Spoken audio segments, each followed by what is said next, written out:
काय हो काका, इकडे काय करलाय? अरे ते परवा नवीन पोकलँड घेतलं नाही व्हय, तेच कामाला वळालोय. काय नवीन पोकलँड घेतला? मग आधीच्या जेसीबीचं काय?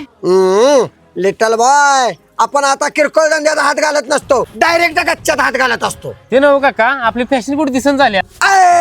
आपण तसली छटछूट आता गाडी घेऊन फिरत नसतो. ही घेतल्या परवा बघ नवीन ज्या हवा.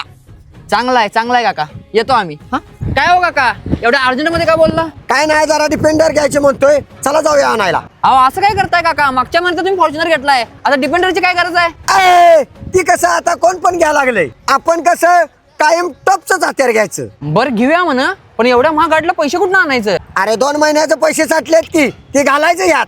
अहो काका असं काय करताय? धंद्यातले पैसे धंद्यात वापरत असतात म्हणून तुम्ही आम्हाला शिकवलाय, आणि आता तुम्हीच कुठे पण उधळायला लागलाय वय. आणि तसं पण आता सीझन चालू आहे म्हणून तुम्हाला काय वाटण झाले, पण एकदा का सीझन संपला ना किंवा पोकलँड आपल्याला लावूनच ठेवायचा आहे. लिटल बॉय, सिस्टीम हलवाय, मार्केट चालवाय, हे वाघ एकटा बस आहे. कसं मी म्हणाल तसं. हा दादा, 2 दिवसात देतो, काय काळजी करू नका, देतो. हा काय हो काका, काय झालंय? आणि लुक जरा चेंज झालाय तुमचा. लिटल बॉय, काय सांगू तुला, अक्कंड कर्जात बुडलोय मी. याला मी सांगितलं धंद्यातलं पैसे धंद्यात वापर, आणि मीच चैनी करत बसलोय. अक्का डाव माझ्या अंगलेटी आला या, सगळं इकडून सगळं कर्ज फिटणं झालंय. नाही, मी नाद करायला गेलो पण अक्का वाया गेलो. म्हणून बाळानो, धंद्यातलं पैसे धंद्यातच वापरा, नाहीतर माझ्याकडे धंद्याला लागतील.